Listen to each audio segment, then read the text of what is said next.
Pengaruh negara Uzbekistan terhadap dunia sangat besar, terutama terhadap teknologi modern yang hingga saat ini dipakai oleh mayoritas manusia di seluruh dunia. Di sini adalah pusat para ilmuwan jenius Islam lahir dan menciptakan penemuan-penemuan besar dan situs warisan dunia. Salah satunya, sistem komputer, kecerdasan buatan, dan pemrograman saat ini berakar dari nama dan karya matematika Al-Khwarizmi. Penemuan beliau mengenai konsep algoritma dan aljabar merupakan kontribusi terbesar yang kemudian dikembangkan oleh para generasi selanjutnya dalam mengembangkan teknologi mutakhir dan menyelesaikan suatu masalah matematis secara terstruktur. Selain itu, Uzbekistan masih memiliki ilmuwan hebat lain yang wajib diketahui, di mana karya-karya mereka telah merevolusi cara manusia untuk memahami alam semesta. Masjid-masjid megah dan spektakuler, para wanita Uzbekistan terkenal dengan paras mempesona, hingga kehidupan masyarakat di sini yang jarang diketahui oleh sebagian besar orang. Namun sebelum lanjut, jangan lupa untuk tinggalkan like, komen, dan subscribe jika kalian suka dengan konten video kali ini, supaya channel ini bisa lebih berkembang dan mampu menjelajahi banyak negara lain yang ada di seluruh penjuru dunia. Uzbekistan merupakan jantung Asia Tengah yang dikelilingi oleh 5 negara: Kazakhstan, Kirgistan, Tajikistan, Afghanistan, dan Turkmenistan.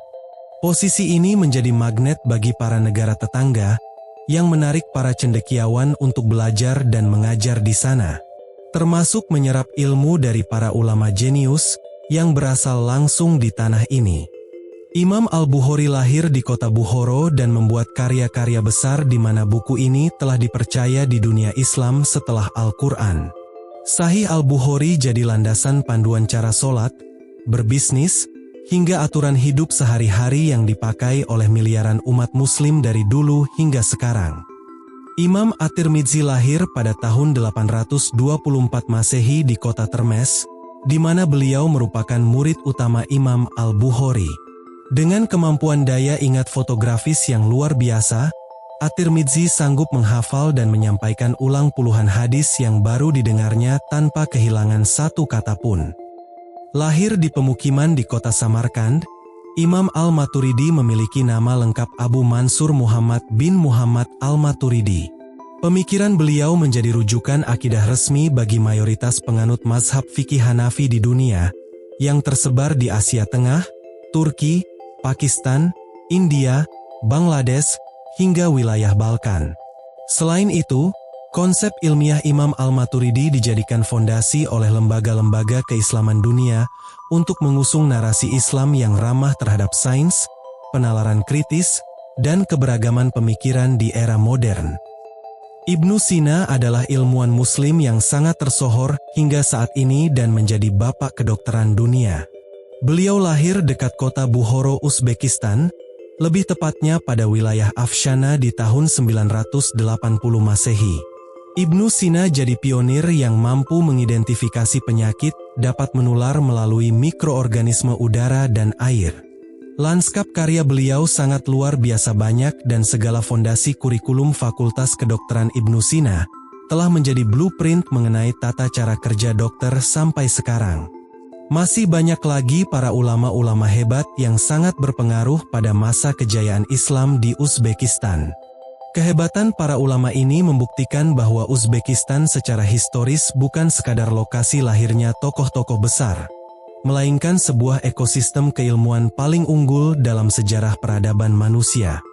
Penggunaan logika rasional digunakan secara seimbang, baik untuk merumuskan teologi, mengkaji hukum perdata, maupun meneliti penyakit medis. Sekitar 2.100 masjid Uzbekistan masih aktif hingga kini, di mana sepertiganya merupakan situs warisan sejarah dengan nilai arsitektur bertaraf dunia. Kemegahan masjid diperoleh dari posisi geografis Uzbekistan yang sangat menguntungkan, di mana para penguasa modal yang hampir tak terbatas mendanai proyek-proyek dengan seni arsitektur monumental. Kota transit seperti Samarkand memiliki masjid yang bukan cuma untuk dipakai tempat beribadah, melainkan disempurnakan dengan seni estetika Persia, Asia Tengah, dan Islam, yang berfokus pada kemegahan proporsi, ketelitian geometri, dan ornamen warna yang mempesona. Masjid Bibi Hanim adalah contoh dari mahakarya arsitektur Islam paling megah di Uzbekistan dan Asia Tengah. Pembangunan ini melibatkan ratusan arsitek hebat, seniman jenius, dan pengrajin terkemuka dari seluruh wilayah taklukannya. Dalam masa proyek, puluhan gajah perang membantu mengangkut material berat batu marmer. Pada abad 15, masjid ini terkenal karena skalanya yang sangat besar dengan interior masjid dilapisi mosaik keramik glazur, serta kaligrafi Arab berlapis emas. Bahkan hingga kini, Masjid Bibi Hanim menjadi warisan dunia UNESCO dan destinasi wisata sejarah utama di kota Samarkand. Tak jauh dari 1 kilometer masjid ini, terdapat Masjid Tilyakori dengan keunikannya tersendiri. Menggabungkan dua peran sekaligus, madrasah dan masjid Jumat utama kota. Dinding, mihrab, dan bagian dalam kubah dihiasi dengan seni bernama kundal. Seni ini menciptakan visual yang memancarkan cahaya keemasan, dan pada bagian luarnya terlihat simetris dengan kubah ganda berwarna biru mencolok di cakrawala registan. Proses pengerjaan ini sangat kompleks dengan memakan waktu 14 tahun, melibatkan ahli ukir batu, kaligrafi, dan pembuat keramik hebat. Masjid Tilya adalah solusi dari kekhawatiran terhadap masjid sebelumnya, di mana pembangunannya telah mengutamakan keamanan dan ketahanan saat terjadi bahaya serta kerusakan parah.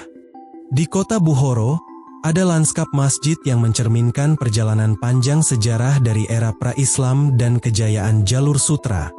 Masjid Kalyan berdiri pada abad ke-12 di bawah kekuasaan Arslan Khan dari dinasti Karahanid.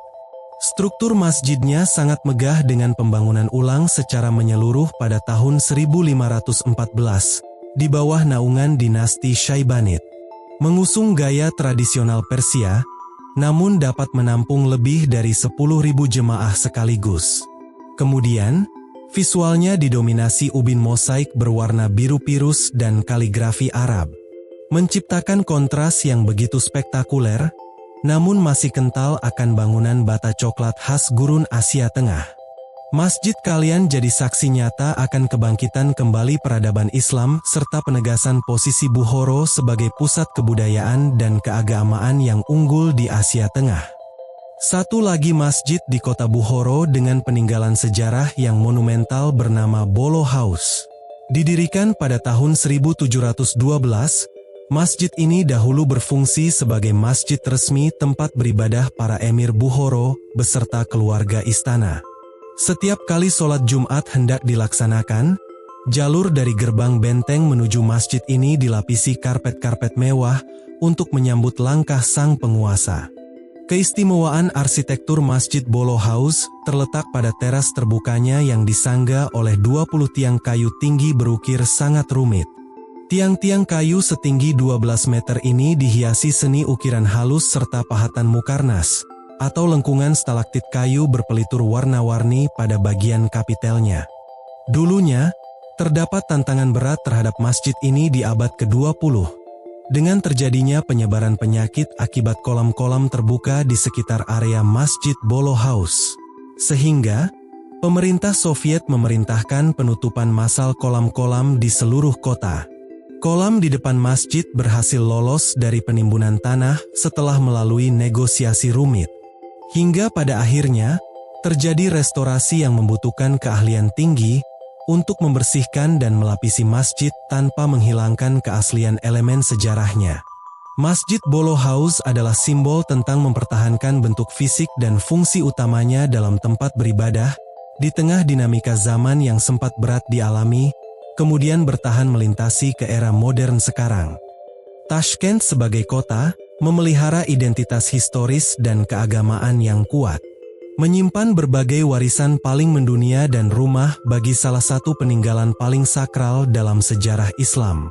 Pada Masjid Hazrati Imam, kompleks ini bukan cuma terdapat madrasah, melainkan terdapat manuskrip Al-Quran yang diukir di atas kulit rusa. Menurut sejarah, Manuskrip ini menjadi yang tertua di dunia dan masih terdapat bercak darah dari Khalifah Utsman bin Affan saat beliau wafat. Awalnya, Masjid Hazrati Imam didedikasikan untuk menghormati Abu Bakar Kaffal Shashi, seorang ulama besar sekaligus ilmuwan abad ke-10. Infrastrukturnya diapit oleh 2 menara tinggi dan 2 kubah besar berwarna biru pirus. Kemudian, pada ruang sholatnya, dapat memancarkan kemewahan ukiran gips halus dengan hiasan daun emas serta kaligrafinya yang bernilai seni tinggi.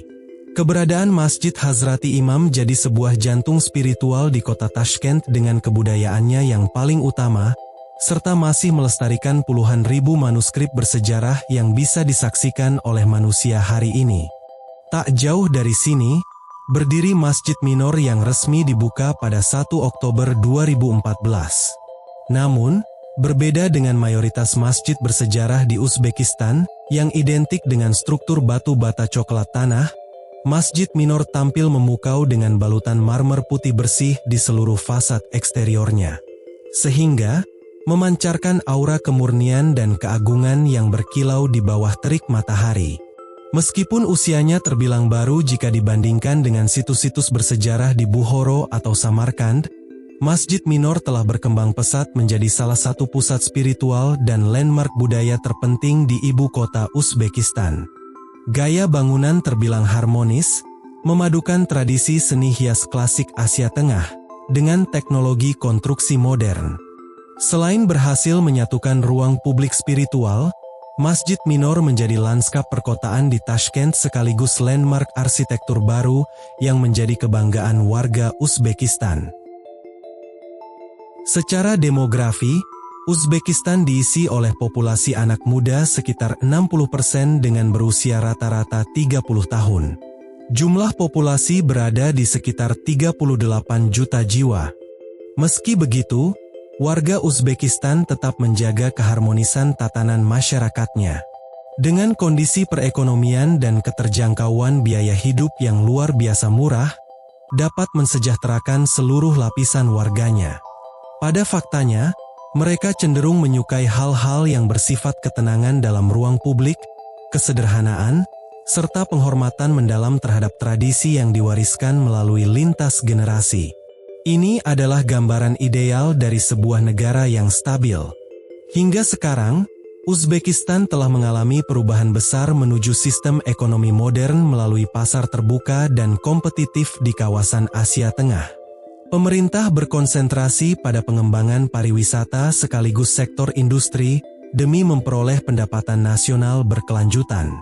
Hasilnya, penduduk diuntungkan dengan harga yang cukup terjangkau bagi warga lokal maupun wisatawan yang datang. Wanita Uzbekistan sering menjadi pembahasan di lintas internasional karena paras yang mengagumkan dan sangat unik secara karakteristik. Tentu saja, ada alasan di balik sejarah mengapa wanita Uzbekistan sangat cantik dan menarik untuk para pria di luar sana. Posisi negara ini yang ada di jantung jalur sutra, mempertemukan berbagai ras dari ribuan tahun yang lalu. Kombinasi yang sangat memikat dari tatapan mata yang tajam dan dalam, bentuk kepala dan pipi yang tegas, hingga ragam warna rambut mulai dari yang gelap pekat hingga pirang natural. Wanita Uzbekistan termasuk hasil nyata sejarah dari pergabungan genetik antara peradaban Asia, Persia, dan Kaukasia yang melebur jadi satu di tanah ini. Tak sekedar itu, cara mereka membawakan diri penuh akan kesopanan, dan selalu menjunjung tinggi batas-batas privasi, ditambah norma kesantunan dalam berinteraksi di lingkungan sosial inilah, menjadikan para pria tergila-gila dalam mengagumi wanita Uzbekistan. Bahkan bermimpi untuk memiliki pasangan hidup di negara menakjubkan ini. Keunikan Uzbekistan masih berlanjut dengan sistem stasiun yang beroperasi di sana. 50 stasiun yang masih aktif saat ini, memiliki konsep desain dan tema budaya yang berbeda-beda. Semuanya mengusung tema arsitektur kreatif dengan pilar marmer, dekorasi kaca, serta ukiran yang sangat estetik. Karena tarif yang dipatok juga sangat terjangkau sekitar Rp2.600, penumpang dengan leluasa berpergian jauh maupun dekat. Angka ini jelas jauh lebih ekonomis dibandingkan tarif angkutan umum konvensional di kebanyakan negara. Meskipun dalam sejarah tercatat, warga Uzbekistan dulunya hidup nomaden dan sangat berketergantungan di peternakan. Namun, pertanian mereka saat ini adalah pilar ekonomi terkuat di Asia Tengah. Sektor kapas adalah jagoan negara ini dan mengalami transformasi besar, di mana pemerintah menghentikan ekspor bahan mentah dan mengalihkan seluruh hasil panen untuk mengolah produk tekstil bernilai tambah di dalam negeri. Di sini, ekspor buah adalah rajanya dengan kualitas yang sangat tinggi. Mulai dari ceri, aprikot, anggur, kismis, delima dan melon. Uzbekistan adalah pemasok utama kebutuhan buah dan sayuran dalam pasar Rusia, negara-negara tetangga, bahkan berhasil menembus pasar Asia Tenggara. Banyak stigma buruk terhadap negara yang memiliki akhiran stan. Propaganda media barat ini telah menyamaratakan tingkat resiko Asia Tengah dengan wilayah konflik seperti Afghanistan. Pada faktanya, Uzbekistan memiliki kondisi yang terbalik. Negara ini terbukti menjadi salah satu destinasi paling aman di tingkat global. Wisatawan berjalan di kota saat malam hari didukung pengawasan ketat aparat, serta nilai sosial masyarakat yang menempatkan tamu sebagai sosok yang dihormati sekaligus dilindungi. Kendala yang paling terasa justru berasal dari kerumitan sistem mata uang lokal. Menukar $100 dengan mata uang Uzbekistan membutuhkan ransel untuk membawanya. Tumpukan kertas 1,2 juta som tak mungkin bisa masuk ke kantong para penukar atau bahkan ke ukuran dompet. Dan begitu juga sebaliknya, pembayaran harian di Uzbekistan menuntut ketelitian ekstra dalam menghitung tiap lembar untuk sebuah nominal yang tergolong kecil. Lanskap alam Uzbekistan dikategorikan sangat beragam dengan menawarkan kontras dramatis, mulai dari gurun pasir luas hingga pegunungan yang tertutup salju. Kemudian, negara ini adalah salah satu dari dua negara yang memiliki julukan double landlocked. Ini merupakan kondisi negara tidak memiliki akses laut terbuka. Begitu juga yang dialami oleh negara tetangga sekitarnya. Kondisi ini mengharuskan setiap barang yang dikirim harus menembus dua perbatasan negara lain sebelum akhirnya bisa menyentuh lautan. Jauh sebelum rute laut menjadi andalan dunia, Uzbekistan jadi urat nadi perdagangan di jalur sutra. Kota-kota bersejarah seperti Samarkand dan Bukhara merupakan gerbang tol raksasa, di mana setiap rombongan dagang dari Tiongkok menuju Mediterania, tak ada jalan lain selain singgah di sini dan menghabiskan uang mereka di perlintasan tersebut. Dengan kontrasnya alam yang dimiliki Uzbekistan, beberapa wisata alam di sini memiliki daya tarik tersendiri dengan pemandangan yang jauh lebih spektakuler dari ekspektasi banyak orang. Pada wilayah utara dekat ibu kota Tashkent, berdiri pegunungan Chimgan secara megah, sebagai tujuan utama para pendaki. Gunung ini juga dijuluki sebagai Swiss versi Uzbekistan. Itu karena lereng-lereng puncak tertutup salju tebal sekitar bulan Desember hingga Maret. Memiliki kesan pegunungan yang mirip dengan pegunungan di beberapa negara Eropa. Banyak para pendaki menikmati pengalaman di Chimgan dengan menyusuri rumput liar, ngarai batu kapur, serta air terjun tersembunyi. Tepat di sebelahnya, ada kawasan Beldersai dengan jalur kereta gantung sepanjang 3 km yang melintasi lembah pinus dan puncak-puncak berbatu. Tak cuma pegunungan, Taman Nasional Zamin juga memiliki julukan Swiss Uzbekistan yang menyajikan langsung pemandangan ngarai megah, hutan pinus lebat, dan udara pegunungan yang sangat segar. Keanekaragaman fauna langka dapat dijumpai dan masih dijaga sangat ketat. Seperti beruang coklat Tinshan, lins Turkestan, domba liar Severtsov, hingga macan tutul salju. Warga lokal sering datang untuk relaksasi dan menyegarkan pernapasan, menikmati setiap air pegunungan yang mengalir, kemudian piknik di bawah pepohonan bersama keluarga mereka. Kuliner Uzbekistan sangat berpusat pada berbagai hasil olahan daging. Warisan sejarah nomaden menuntut mereka untuk mengandalkan peternakan seperti domba, kuda, dan sapi. Hewan ternak menjadi sumber protein yang paling mudah diakses daripada harus bercocok tanam. Chorsu Bazar adalah pasar tradisional tertua dan terbesar di jantung kota Tashkent. Di sini, deretan penjual daging segar tersedia dengan kualitas terbaik. Tandosi Samsa memegang peranan penting sebagai hidangan harian dan simbol keramahan terhadap setiap momen kehidupan masyarakat. Di dalamnya, ada potongan daging domba atau sapi yang dipadukan dengan berbagai rempah dan lemak domba. Kazi juga merupakan olahan daging kuda yang dibentuk menjadi sosis. Memiliki rasa yang kaya, gurih pekat, hingga beraroma rempah tajam dengan karakter khas daging yang unik. Warga Uzbekistan justru menyantap kazi bersamaan dengan roti atau piringan plov. Sosis usus domba atau hasip menawarkan cita rasa pekat dibandingkan kazi. Potongan organ dalam seperti hati dan paru-paru berkumpul dalam kuali hingga beras di dalamnya mengembang lunak dan menyerap sari daging. Sajian olahan siang hari sangat unik dengan mie berwarna hijau bernama shifit oshi. Warna ini dihasilkan dari tanaman adas sowa. Pewarna alami yang ditumbuk halus dengan menghasilkan cita rasa gurih pedas yang lebih pekat. Tumisan pelengkap ini umumnya terdiri dari potongan daging sapi atau domba, bawang bombay, kentang, tomat, dan paprika merah yang dimasak lembut dengan bumbu rempah sederhana, namun kaya rasa.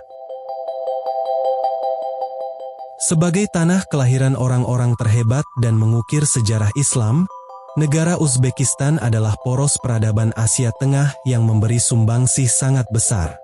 Negara ini bertransformasi menjadi destinasi favorit, terjangkau, dan melekat bagi warga lokal maupun internasional. Dengan berbagai macam mahakarya arsitektur yang diukir di sepanjang jalur sutra, pesona ini menggambarkan seberapa megah dan spektakulernya Uzbekistan di mata dunia.